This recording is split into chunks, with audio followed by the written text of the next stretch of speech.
¿Qué tal amigos? ¿Cómo están? Gracias por estar una vez más por aquí en mi canal de YouTube. Recuerden suscribirse. Vamos a estar trayéndoles muchísimos más temas, más entrevistas, expertos sobre todo lo que ocurre en Venezuela y en muchos otros temas del mundo que nos interesan, les interesan. Gracias por acompañarme. Hoy la verdad es que es un día agridulce para los venezolanos. Por un lado, el fin de semana llegó una noticia que muchos esperaban, había rumores sobre eso. Alex Saab, el hombre señalado como el testaferro de Nicolás Maduro, fue finalmente detenido y entregado a los Estados Unidos. Había sido detenido hace meses ya, pero había muchos rumores, nada había sido confirmado y finalmente fue entregado a Estados Unidos. Ya lo vimos también comparecer ante una corte y hablaremos mucho más sobre este caso en otra oportunidad, pero esta es una noticia que sin duda nos da esperanza sobre el futuro de Venezuela, pero casi al mismo tiempo Venezuela recibió otro golpe al corazón, y es porque la verdad es que nos tiene a todos tristísimos, y es la muerte de Carmen Teresa Navas. Ella es la mamá de Víctor Hugo Quero, esa mujer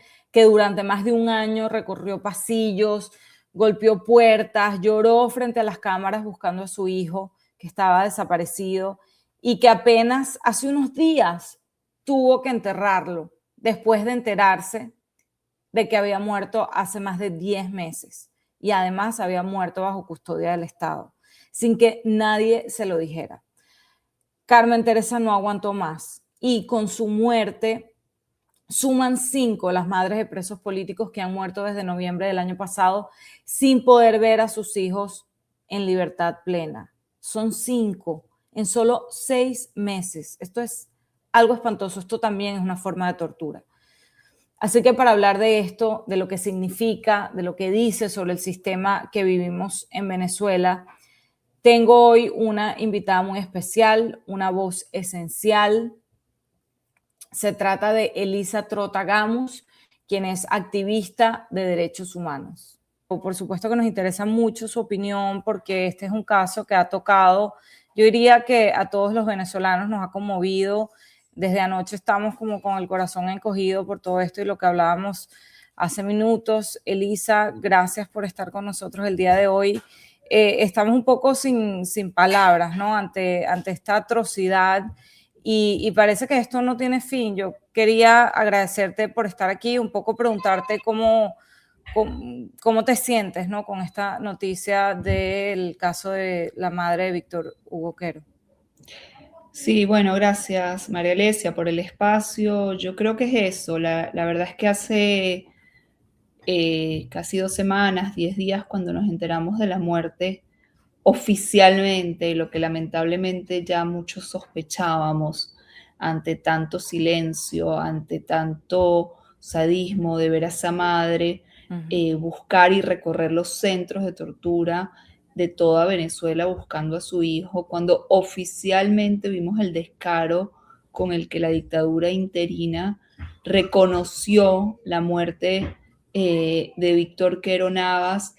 Yo creo o creí en ese momento que tal vez era uno de los momentos de mayor indignación para los venezolanos a lo largo de todos estos años, que ha sido tanto, ¿no? Estamos hablando de 25 años en donde se han cometido además crímenes de lesa humanidad, en donde ha habido todo lo que sabemos, una crisis humanitaria compleja, la migración de 9 millones de personas, pero sentí que ese momento era un momento en que la indignación no podía ser mayor y resulta que sí podía, María Elisa, el dolor, la indignación, el ver cómo el corazón roto de una madre no pudo sobrellevar tal vez la situación más difícil para cualquier ser humano, que no es solo la muerte de un hijo, sino esa desaparición, el ni siquiera haber podido saber a tiempo dónde estaba, socorrerlo o incluso enterrarlo.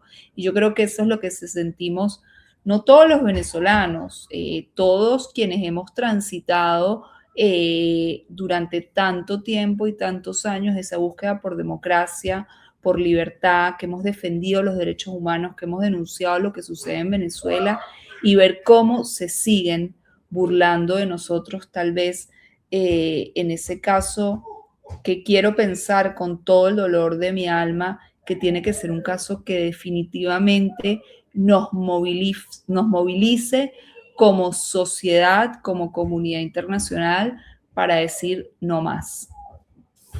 Sí, es increíble, la verdad, que con lo que hemos vivido en todos estos años que tú mencionabas, que creías que era el momento como de mayor indignación con las cosas que hemos vivido. O sea, es increíble el nivel de crueldad que conlleva este caso, y lo peor de todo, ya lo vamos a comentar más adelante, es que no, esa madre no ha sido la única que sufrió esta situación. Sabemos de al menos otras 4 mamás que murieron sin poder ver a sus hijos libres, según lo reporta Efecto Cocuyo en un reportaje que ya vamos a comentar, que murieron sin ver a sus hijos completamente libres, ¿no? En los últimos 6 meses nada más. O sea que parece como un patrón, ¿no? Un modus operandi. Ahora, a Víctor Quero lo detuvieron, lo desaparecieron y murió bajo custodia del Estado, como sabemos, no sabemos la verdad completa. Su familia no se enteró sino hasta 10 meses después. Pero ¿cómo definirías tú, Elisa, lo que le ocurrió a él desde el punto de vista de los derechos humanos? O sea, ¿cabe alguna descripción para lo que le hicieron a esta familia?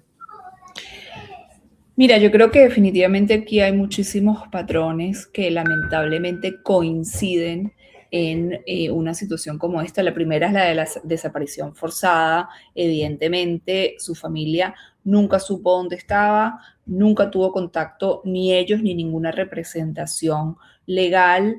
En el caso incluso extremo de lamentablemente los famosos desaparecidos, por ejemplo, de las dictaduras sureñas, es ese desaparecido, el que nunca regresó, el que nunca volvió, cuyo cuerpo nunca se encontró. Y ver a esa madre transitando lugar por lugar pidiendo noticias de su hijo. Por supuesto que ahí se violan absolutamente todas las situaciones y todas las convenciones de las que incluso Venezuela hoy sigue siendo parte en el sistema internacional, y esto se constituye como un ejemplo más de lo que son el patrón de crímenes de lesa humanidad, el terrorismo de Estado, al que definitivamente es lo primero que tenemos que apuntar en desmantelar en Venezuela, que significa la liberación de todos los presos políticos, el cierre de todos los centros de tortura, la seguridad de que no van a haber más presos políticos, para comenzar a hablar de una transición hacia la democracia. Sin esos elementos, nosotros no podemos bajo ningún concepto hablar de una transición hacia la democracia. Y creo que esto es algo que tenemos que tener muy claro los venezolanos a la hora de pensar hacia dónde queremos realmente avanzar y cómo avanzar. Hay gente que ya está hablando incluso de reconciliación, y nosotros no hemos terminado no solo de cerrar las heridas, no hemos visto la verdad en la mayoría de los casos, no hemos visto justicia en la mayoría de los casos, y por supuesto no hemos visto memoria, que son 3 elementos fundamentales para, si acaso, poder en algún momento hablar de reconciliación. Justo que ahora que mencionas eso, ¿qué se le responde a alguien como Jorge Rodríguez que dice que pide perdón y olvido? Una persona, además justamente él, ¿no? Que no ha sido para nada abanderado del perdón y del olvido, al revés, él ha gobernado con la venganza, ha gobernado a través del odio y la venganza. ¿Qué se le responde cuando vemos casos como el de la familia Navas?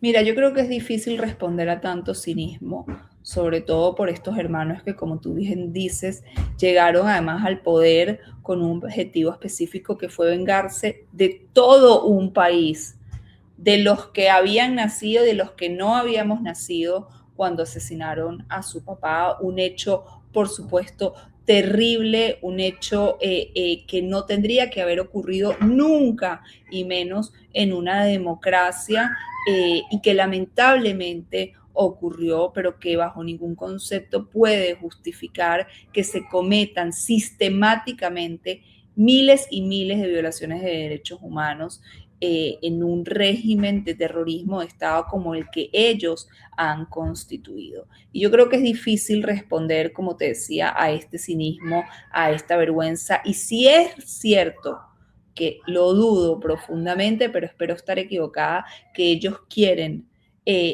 perdón y pasar la página nuevamente. Ellos tienen que empezar de manera inmediata y sin pretendidas leyes de amnistía que todos sabemos que son falsas, sin pretendidos procesos de justicia, a liberar a todos los presos políticos, a desestimar todos los procesos que somos miles y miles de venezolanos dentro y fuera de Venezuela que tenemos abierto tan solo por no estar de acuerdo con la dictadura, a cerrar todos los centros de tortura, a aparecer a los desaparecidos y, por supuesto, a empezar a hablar de una justicia transicional, que es lo que necesita el país para poder entonces dar vuelta a algo tan que nos cuesta tanto pensar en este momento a la página. ¿Y qué tan cerca ves es eso, esa justicia transicional? ¿Cómo lo estás viendo tú? Nuevamente, María Alesia, yo creo que todavía es cuestión de voluntad política. Lo que rige en este momento es la voluntad política para que todas esas situaciones o esos puntos que hay que marcar puedan ser chequeados desde, digamos, para que haya una liberación de todos los presos políticos, es una orden política. Y realmente esto puede suceder de la noche a la mañana. Para que se cierren todos los centros de tortura es una orden política y puede suceder en muy pocos días. Para que cesen todos los procesos irregulares y totalmente sin ningún tipo de fundamentos abiertos contra periodistas, contra activistas, contra dirigentes, contra ciudadanos comunes, son órdenes políticas, porque lo que ha regido a la injusticia, porque no lo podemos llamar justicia en Venezuela en estos últimos años, ha sido única y exclusivamente una voluntad política. Entonces, de esa misma manera que crearon nuevamente este Estado terrorista, es que justamente lo tienen que desmantelar.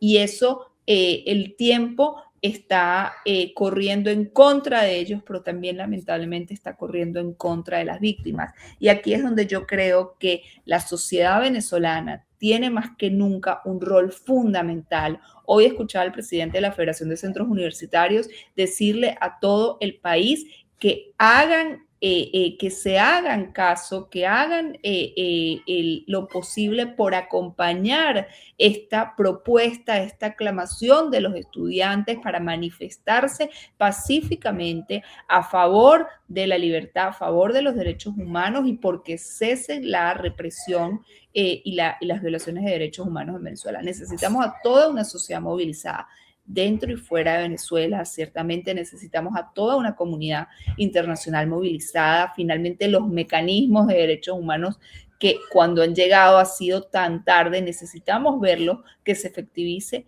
pero sobre todo, y hoy me atrevo a decirlo con mucha responsabilidad, a una dirigencia que pueda encauzar una causa que nos afecta a todos de la manera correcta, en donde estas madres y en donde este grito de cese de tortura, de cese de represión, de libertad de los presos políticos sea definitivamente un grito nacional. Sí, y en medio de todo esto, no puedo dejar de preguntarte si ese liderazgo debería contar con la presencia ya física de María Corina Machado en el país. ¿Crees que es el momento para que ella regrese? ¿Cómo ves esa situación? Mira, yo creo que como todos los venezolanos estoy muy ansiosa de ver a María Corina Machado regresar. Eso no significa que no entienda que hay muchísimas razones y muchísimos motivos detrás de todas las decisiones que ella toma y que ha demostrado a lo largo de este tiempo que han sido decisiones estratégicas, incluso cuando muchas veces no pudimos entenderlas en su momento, para saber que ella va a hacerlo en el momento que corresponda. Pero bueno, eso no significa que no tengamos ansiedad, que no tengamos deseo, que no queramos verla ya dirigiendo ese proceso transicional en las calles de Venezuela, pero nuevamente siempre con la confianza de que ella a lo largo de todo este tiempo ha medido cada uno de sus pasos de manera estratégica y que nos ha sorprendido muchas veces, nos ha sorprendido para bien, pero sí creo que hoy María Corina Machado, quien indiscutiblemente lidera este proceso por la democracia y la libertad en Venezuela, no está sola. Hay una cantidad de dirigentes políticos dentro y fuera del país, pero principalmente hoy los que están dentro del país, que tienen un rol fundamental, que han demostrado con gallardía, con valentía, con compromiso, lo que son capaces de hacer por nuestra Venezuela y por nuestra Venezuela libre, y es ahí donde necesitamos en este momento enfocarnos, y estoy hablando no solo de la dirigencia partidista, nuevamente estoy hablando del llamado de los estudiantes, del llamado de los sindicalistas, del llamado de los familiares de los presos políticos, de las organizaciones de derechos humanos, y me encantaría más que nunca ver la coordinación de una agenda conjunta que tenga como prioridad este paso tan importante para poder empezar a hablar realmente de una transición. Así es. Sí, no solo los políticos. Yo pensaba mientras tú hablabas en un Jesús Armas, en un Juan Pablo Guanipa, pero la verdad es que los estudiantes también han tenido han jugado un rol importantísimo desde en los últimos meses, como no lo habíamos visto quizás en algunos años, por represión, no por otra cosa, y creo que están tomando otra vez la batuta. Hoy vimos precisamente protestas en apoyo a la señora Carmen Navas, que por cierto fue reprimida esa protesta el día de hoy en la UCB, y justo como mencionabas, que crees que es el momento de que la gente como que se reúne y que se empiecen a dar estas manifestaciones. Aprovecho de recordar por aquí que ya se informó que Carmen Navas será velada en la funeraria Vallés y sus restos van a ser sepultados junto a los de su hijo en el cementerio del este martes. Nos imaginamos que puede haber alguna especie de manifestación, que la gente, como está tan conmovida con ese caso, quizás pues haya un acercamiento de parte de la gente y surja una protesta, no a lo mejor planificada, lo más político del mundo, pero sí muy, muy espontánea, ¿no? Bueno, me estoy enterando, de hecho, por ti, María Alesia, de esta información, y la verdad es que mientras lo decías era justamente lo que me estaba imaginando. Un velorio masivo, popular, un acompañamiento realmente sentido, en donde por fin perdamos el miedo, ese miedo que con toda la validez del mundo hemos tenido los venezolanos, especialmente quienes están en Venezuela en los últimos años, y que pueda evidenciarse acompañando a esta familia y el recuerdo de esa madre y ese hijo que lamentablemente marcarán nuestra vida para siempre, pero esperamos que sea con un propósito y un objetivo que pueda concretarse muy pronto. Sí, así es. Y hablábamos al principio, Eli, de un patrón, ¿no?, que no puede ignorarse, y es que según este reportaje que te comentaba de Efecto Cocuyo, que publicaron el día de hoy, Carmen Navas es la quinta madre de un preso político que muere en Venezuela en los últimos 6 meses sin haber visto a su hijo completamente libre. Está Jenny Barrios, Carmen Dávila, Yareli Salas, Omaira Navas y ahora Carmen Teresa Navas. ¿Cómo lees tú ese patrón? ¿Crees que hay algo estructural de un tema del impacto en las familias como herramienta de represión, que lo hemos visto también en otro tipo de hechos, con los presos políticos? ¿Cómo lo interpretas? Sí, y lamentablemente a eso también le tenemos que sumar la lamentable muerte hace 10 días del padre Germán Giuliani. Germán Darío Giuliani es el Importante. abogado argentino preso político en Venezuela, el último argentino que queda en Venezuela, que tiene Cuéntanos más de además, ese caso, porque es importante recordarlo, son tantos. este jueves va a cumplir un año secuestrado por el régimen venezolano. Germán Darío Giuliani no solo tiene medidas cautelares por parte de la Comisión Interamericana de Derechos Humanos, sino que tiene una boleta de excarcelación desde el mes de febrero y no ha sido liberado. No ha sido liberado, evidentemente, por decisión política, por cómo rige todo lo que rige en Venezuela en relación a estos casos, y su padre murió hace aproximadamente 10 días en Argentina esperando ver a su hijo nuevamente en libertad y no pudo hacerlo. Recordemos que en Venezuela permanecen entre los 500 presos políticos más de 50 extranjeros. Hace poco se conoció la noticia de que un ciudadano ecuatoriano que estaba también en Yaredos, como es el caso de Germán Giuliani, fue liberado, pero todos estos presos políticos extranjeros se les suma adicional a la represión, a la criminalidad con la que se enfrenta este chantaje y esta moneda de cambio en relación a otros países, de querer que hagan o que tomen posturas políticas que favorezcan al régimen a cambio de liberarlos. Se siguen manejando como un cartel, se siguen manejando como un grupo terrorista, quienes son justamente los que históricamente hemos visto cómo mantienen a los rehenes y los muestran a cambio de esta liberación. Yo el caso incluso de Germán Giuliani, quien, bueno, he tenido de alguna manera que acompañar a su familia aquí en Argentina, una familia argentina totalmente, además, ajena a lo que sucedía en Venezuela, a quien esto le tomó tan de sorpresa como a cualquier persona que no conoce en profundidad lo que pasa en otro país. Y en ese sentido, para mí ha sido realmente complejo explicar lo inexplicable, explicar que no hay procesos lógicos ni a la hora de la detención, del secuestro, de la tortura, ni hay procesos lógicos a la hora tampoco de la liberación, esa liberación que hace un año está esperando esa familia como han esperado tantas familias. Y en el caso de él, además, yo me acuerdo perfectamente porque lo anunció Diosdado Cabello el mismo día que anunciaron el secuestro de Juan Pablo Guanipa, en el mismo programa de televisión, que bueno, fue evidentemente una noticia de mucho impacto para todos los venezolanos y la comunidad internacional, y se le sumó también el caso de Germán Darío Giuliani. Y esto es lo que tú decías, María Elisa, forma parte de un patrón, forma parte de utilizar y de generar esta tortura psicológica en las familias.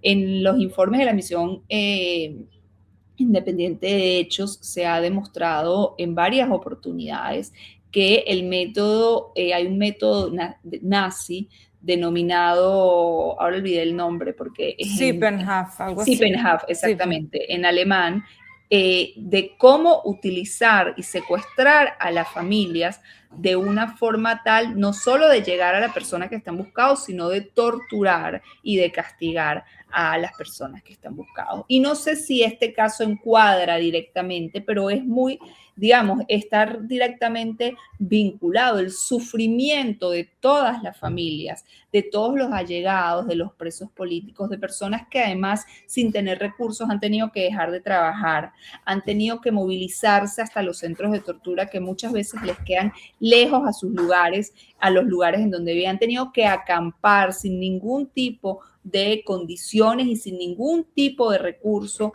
ni apoyo a las afueras de los centros de tortura. Han tenido que pagar y pagar y pagar vacunas y pagar para que los dejen entrar las famosas encomiendas, ya sea comida, ya sea medicinas, ya sea elementos básicos. Digamos, a esto es a lo que se enfrenta una familia que tienen a alguien en un centro de torturas en Venezuela, a tener que desatender su vida entera para tratar de abocarse, en el mejor de los casos, a poder a tener visitas y hacerle llegar estas encomiendas, y en el peor de los casos, como fue en el caso de la señora Carmen Teresa Navas, a transitar y hacer este vía crucis por todo un país tratando de tener alguna noticia de su hijo. Y por eso vuelvo a repetir, este es el caso que tal vez a mí más me rememora lo que fue, por ejemplo, el movimiento de las madres de Plaza de Mayo en Argentina. Esas madres que durante años dándole vuelta a la Plaza de Mayo en Buenos Aires, buscaron y buscaron y buscaron, y aún hoy siguen las que están vivas dando vueltas alrededor de ese monumento, buscando a sus hijos desaparecidos, de los que nunca más tuvieron noticias. Sí, imposible no pensar en esas madres y en casos como, por ejemplo, recuerdo el de la película brasileña que ganó el Oscar hace 2 años, que también es un caso de una desaparición forzada en la dictadura de Brasil. Y bueno, tantos casos, la verdad, los de Argentina son quizás los más emblemáticos que hemos visto. Y tú comentabas cómo le hacían la vida de cuadritos a estas familias de presos políticos. Y yo recuerdo que a mí un caso que me comentaron de estos niños que estuvieron presos después del 2024, después del 28 de julio, había una mamá que era manicurista en el 23 de enero. Y no es que solo no pueden trabajar porque tenían que irlos a visitar en una cárcel lejos y no tenían los medios, sino que esta señora, los colectivos del 23 de enero, hicieron que todo el que se hiciera las manos con esa señora las iba a pagar. O sea, amenazaron a todo el que le diera trabajo a esa señora que tenía a su pobre hijo preso injustamente. Entonces la señora, además, perdió su trabajo porque al hijo lo habían agarrado, entre comillas, o según ellos decían, guarimbeando, y le hicieron la vida imposible. O sea, perdió el trabajo que era el sustento de toda su familia para el resto de sus hijos. Entonces son casos que uno dice, wow, ¿cómo pueden tener tanta maldad? ¿Cómo puede existir tanta maldad para los venezolanos? Y un poco lo que comentabas antes, es gobernar desde el odio y la venganza, es una cosa terrible. Este caso nos deja el corazón arrugado. Yo quería preguntarte, Eli, como tú eres tan activista y estás tan conectada con todo lo que ha sido la relación, también con el gobierno argentino y las relaciones con Venezuela, a mí me llama mucho la atención, me parece irónico que aparentemente lo que ha trascendido, nada es oficial, que a Víctor Hugo Quero lo detienen inicialmente porque él tenía aspecto extranjero. Y a mí me parece tan terrible eso porque ahorita somos un protectorado de Estados Unidos, entonces es como tan irónico y tan terrible y tan patético que o sea, que esto esté ocurriendo a la par de cómo está Venezuela ahorita. Quería preguntarte qué acciones, si es que estás trabajando en eso o no, no lo sé, están tomando como para hacerle llegar a los gobiernos extranjeros la información de que continúan pasando estas violaciones en Venezuela a pesar de los avances económicos, a pesar de el protectorado de Estados Unidos y todo, y especialmente Argentina, que es un gobierno muy amigo, el gobierno de Milei muy amigo del gobierno de Trump. Entonces, ¿qué se puede hacer o qué están haciendo para que ese mensaje llegue de que no todo está resuelto y mucho menos el tema humano, ¿no? de derechos humanos? Sí, mira, María Elisa, yo creo que como siempre son distintas, hay varias instancias en las que hay que trabajar. La denuncia internacional es parte fundamental de lo que debe seguir ocurriendo.